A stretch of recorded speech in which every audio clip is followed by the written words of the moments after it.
In today's video, I am going to be giving you a few tips to help you save as a beginner. So if you are looking at saving more money in the new year and you don't really know what to do, then this video is a must watch for you because I'm going to be breaking down some few tips that has helped me and I believe would help you in saving more money in the new year. Welcome back to my channel, guys. My name is Veronica, and on my channel, I talk about self-development, finance, and my lifestyle in general. If you are new to this channel, I welcome you and I want to encourage you to click on the subscribe button below. This channel would actually increase your knowledge about how to develop yourself in almost every area of your life, how to improve on your finances, become a better financial planner. You'll also get to know me a bit more because I'll be showing you some snippets from my life that would make you to always want to become a better person. Do not forget to also turn on the notification bell so that you can get notified whenever I post a video. If learning and becoming better at your finances is something you've been wanting to improve on, then do not click out and let's delve into today's video.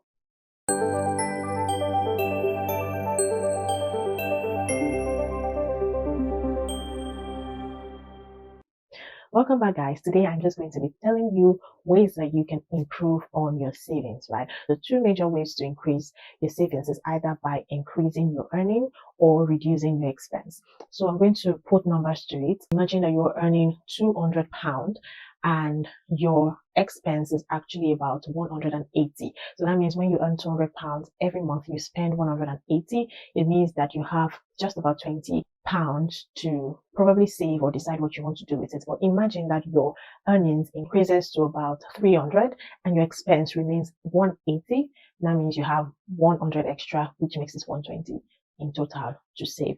Also, if you have 200, right, as your earnings and you have 180 as well as your expense, and you find a way to reduce that 180 to about 150, you see that what is left for you will also increase from about 20 to 50 pounds. Those are the two major ways actually. So I'm just going to be breaking it down to what you can actually do to either increase your earning or reduce your expense. The very first way to work towards improving your savings is to create a budget, because I just broke down for you how you can actually increase your earnings and how you can reduce your expense to have more income for you to save or invest. But the truth is that if you do not know your total earnings or the total amount of money that goes into your expenses, it will be very difficult to look at how to actually increase your earnings or decrease your expense. So the very first advice I have for you is to create a budget. Your budget will show you the trend in your spending. It will show you how your income has improved over the years or how it has reduced. Also, your expense will be able to let you know the things that you can remove or reduce and how to just make your financial life in a better state. So if you are confused about where to start in creating a budget, I have a very simple video for you. It is about how to use an already made template to create your budget. So you do not have to create that budget from the scratch. The spreadsheet already has the income section, the expense section, and the summary section. It will show you the statistics of how your expense and your income and earnings correlate with each other, like the percentage, the growth, the average on every month, and it's just easier for you. So the very first way to improve your savings in the new year is number one, to create a budget. Number two way of saving more this year is to automate your saving, and this is for beginners, trust me, because sometimes it's actually very difficult to bring out an amount of money to save when you know that there's still a couple of things that you want to use your money to do. So do not wait to spend everything before you now take the rest and save. Don't say that I'll save whatever is left after I'm done with my expenses. The best thing in this situation is to take out your savings first and then you manage or live with what is left for your expenses, right? So automate your savings. But if you are not a beginner and you're very sure that you are going to actually deduct your savings no matter what, then you can work with that and just manually save. So if you want to save, you can have a separate account and move your savings to that account. Or also automating it will just work faster because you already set your other bank account to take out a specified amount of money every month. This would help you to be consistent with saving. Number three way of actually working towards saving or increasing your saving is to track your expenses, which I already mentioned with the point of creating a budget, right? When you track all of your expenses, you know where your money is going into and you know how to cut out some of the expenses that are not very necessary. And this point will take me to the other point that would be around reducing your expense. The next point I have for you is to manage controllable costs or expenses. If you judiciously track your expenses, you should be able to see how much you are paying for example, electricity, for water, for gas, and if there are ways for you to reduce them, you are able to manage this cost. So if you are in a house where there is just the regular light bulbs, you can change all of that to LED bulbs, because LED bulbs will just save you cost on electricity because it doesn't take up much electricity like the normal bulbs. Apart from that, if you use appliances when you want to go out or when you want to go to bed, try to put them off. Try to just see ways in which you can reduce your expense. If you're also in areas where you use heaters or you use boilers, try to turn off all of these appliances when you're not using them. You would see the changes in the bills when they come in because you're now more conscious about it. Another thing as well that you can work on is your water bills. If you would just leave your water running sometimes when it is leaking, or if you'd waste it while bathing and just use it without being cautious, it's time to be more cautious about it. And all of these little adjustments will reduce the amount that you pay for all of these expenses, and you'll see that you have more money now to save. The next tip I have for you is to manage your subscriptions and memberships. There are some subscriptions that you would really not use in the course of the month, and you really wouldn't know until you have reviewed your budget and just checked how useful all of the subscriptions and memberships. Some of us pay for gym memberships every month and we go to the gym probably just once or twice in the week, right? How about considering a lesser subscription? Instead of paying for the whole month, pay for maybe 1 or 2 weeks and just work towards attending all of that. Or you cut off the membership and do home gym. There are videos that you can watch and gym equipment that you can buy at home. This will save you cost on the membership amount that you would have just been paying every month without using. Also, if you watch Netflix or all of this memberships or subscriptions that you pay for without watching any movie necessarily, why not cut it out? You might think it's just £10, £5, but you pay it every month, and this would actually reduce the money that you would have saved instead of wasting it on subscriptions. This is not me saying it's vain to have all of those membership. The key word is that you are using it. If you're using it, then you're fine. If not, try to cut out on them. This very next tip is a tip that I have been using and it has been really helping me, and that is to use sales stores, right? So instead of buying products like clothing and appliances at the regular prices, you wait for the period where it's on sales and then you can get it at cheaper prices. So it's the same quality, but you're getting it at a lesser price because it's now on sales, probably based on the period where it's being sold or because it's just getting close to the end of the shelf life. It saves you cost because you're getting what you want, you're getting the designer that you want, you're getting the clothes that you want, but it's now cheaper, right? This will help you to save more and you can also get what you need or want. So it's a win-win situation. Another thing that would actually help you to save is to compare stores. So sometimes it's time wasting, but if you have the luxury of time, instead of buying from just one single store, try to compare in about 2 or 3 stores and see the price differences. So this will help you to decide to pick the ones that are more affordable and it will save you more money, right? So it can also be applicable to online stores, right? So for example, instead of buying in those big designer stores and all of that, you can get the same or almost the same quality in other lesser stores like Shein if you're looking at clothing or what have you.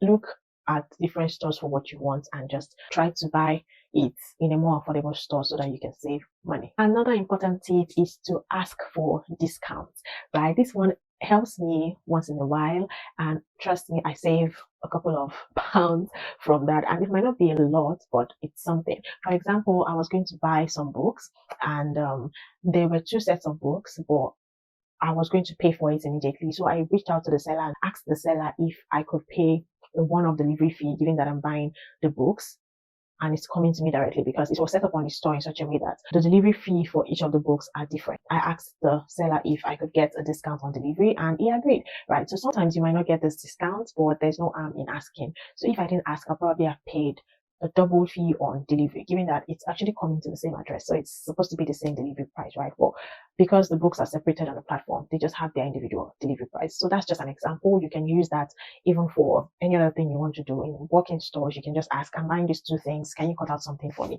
If they say, no, there's nothing we can do about it, then that's fine. Or there's no harm in asking, right? So discounts will reduce your expense and you have more money, right, to be able to put into your savings. The next tip I have for you is to decide to cook at home.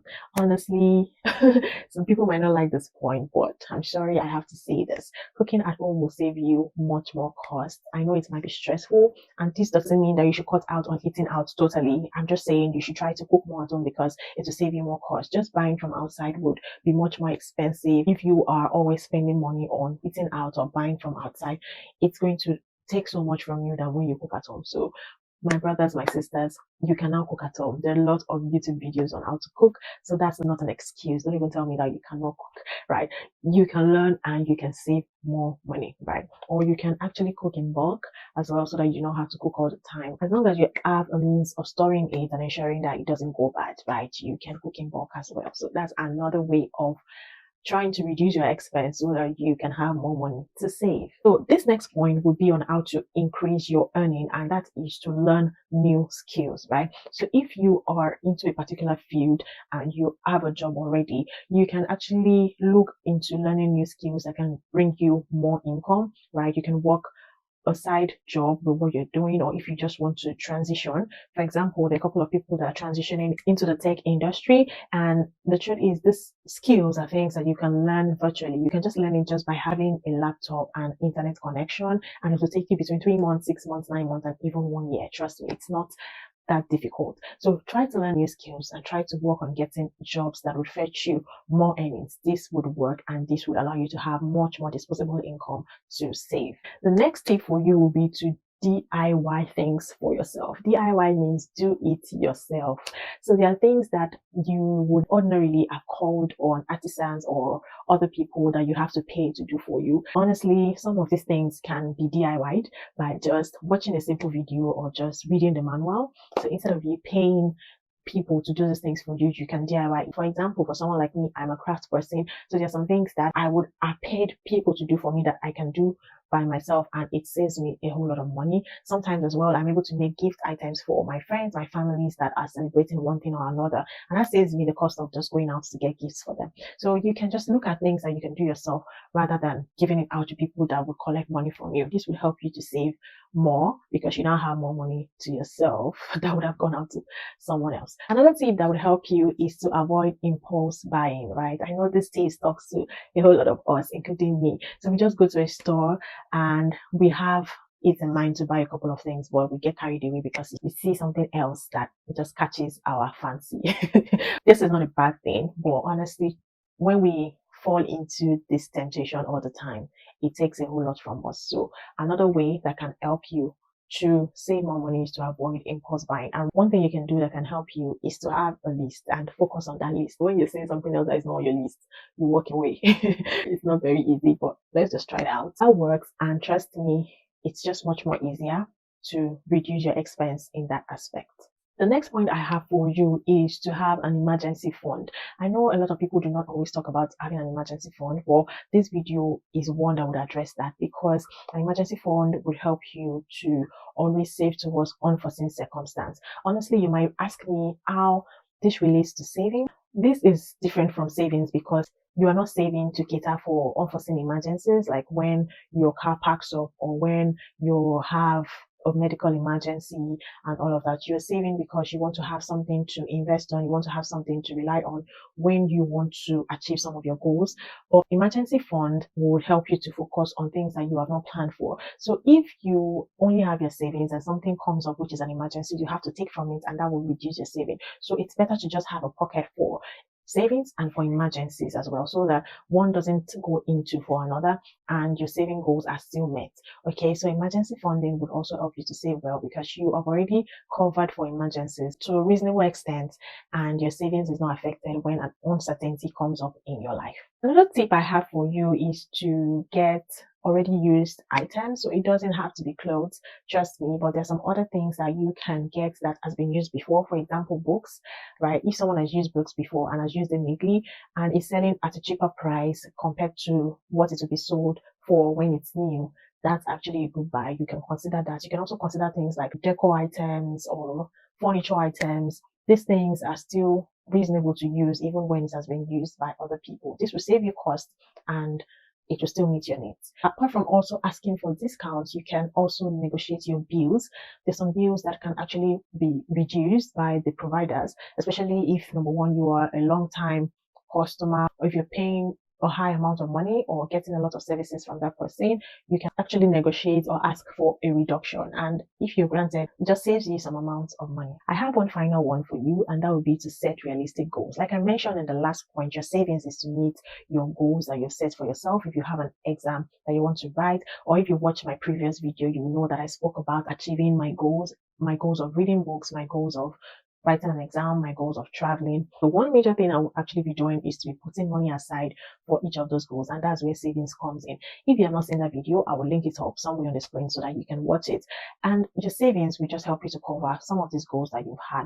And trust me, it will just be easier. But one thing you have to do is to set realistic goals. For example, if you have a long-term goal to travel, you must actually define which one is short-term and which one is long-term, the financial obligation that you would need to fulfill those goals, and how you intend to save towards it, so that you are not just caught unawares when it's time to travel and you do not have the funds to do it. So be realistic about your savings and about your goals, and it will just be much more easier to achieve them. The one thing I want to tell you is that this is a gradual process. Try to watch this video, save it, come back to it again and again, and start working on it. It won't happen overnight. It's gradual. So do not beat yourself about it when you do not see immediate changes in your savings. Make sure that you work towards each of these points I've given to you, and trust me, with patience and with consistency, you'll begin to see changes in your saving habits. And I wish you all the very best as you go ahead on this journey. It's at this point that I would refer you to watch the video on having a vision board, because this vision board will help you to set goals. Another video as well that I made about how to create a budget, right? Not from the scratch, using already made templates. This will help you to compare all of your expense and your earnings and ensure that you are on the right financial track. And the third video I'll be referring you to is a video I made last week about how to achieve the goals that you've set, things that you can put in place. I shared how I am achieving mine and how that can encourage you to put in actionable plans in achieving your goals. So I hope this video has been able to show you different ways in which you can be able to save, increase your savings, increase your earnings, and also reduce your expenses. If you've learned anything from this video, be sure to drop it down in the comment section below. If you have any question, reach out to me through my contact details in the description box below. And I believe that if you're able to work with these plans, it's very easy for you to achieve your saving goals in the new year. If you have watched this video till this end, then you are the real MVP. Please, if you've not subscribed, click on the subscribe button below and turn on the notification bell as well, so that you can be notified whenever I put up similar informative and educative videos like this. Thank you so much for watching. I'll see you in my next video. Bye guys.